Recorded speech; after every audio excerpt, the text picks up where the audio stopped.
The question is, how does a budget gaming handheld compare to a traditional budget gaming laptop?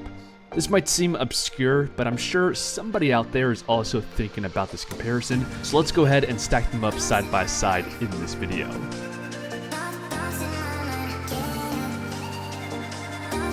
So the laptop here is one of the best-selling budget gaming laptops on Amazon right now. It's the HP Victus, and it costs just under $600. And that's going up against the Lenovo Legion Go S, which also happens to be almost the exact same price.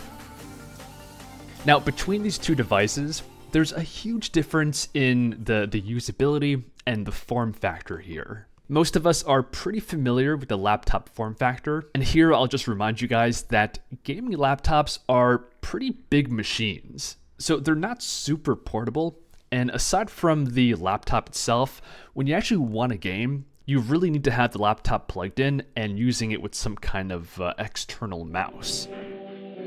And when it comes to the handheld, I found this thing to be much more enjoyable for casual, on-the-go gaming experiences.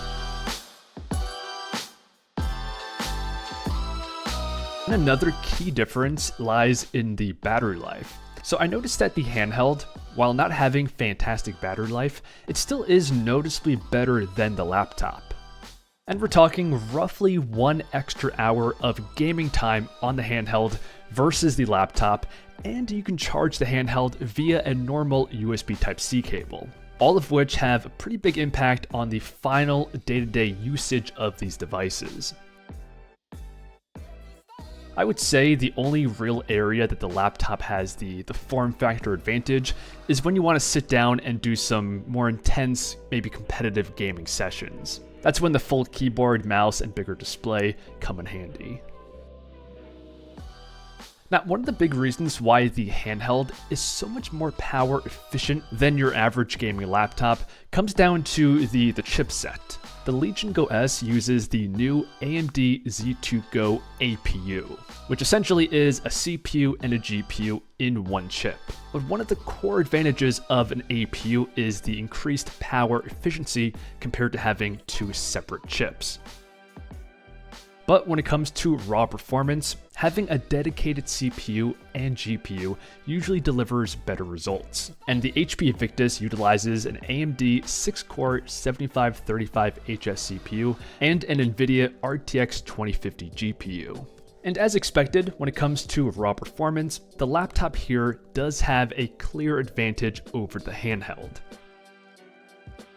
But this performance gap between APUs and comparable dedicated CPU-GPU combinations has been diminishing over time.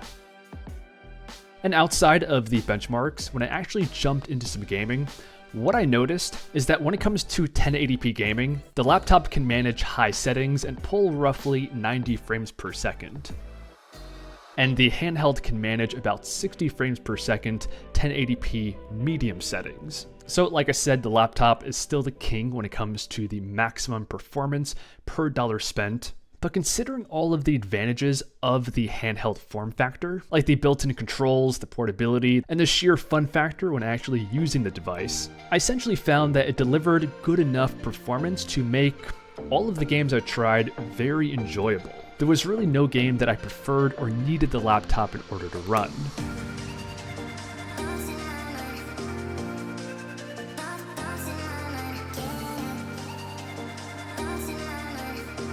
I'll go ahead and leave the Amazon listing to both these products below the video, but as it stands right now, these are both $600, and I think I personally would go with the handheld. It is true that the laptop is technically a better value, but I really like the form factor of the handheld. I find it way more fun and convenient to actually game on, and importantly, the performance is good enough for 1080p gaming.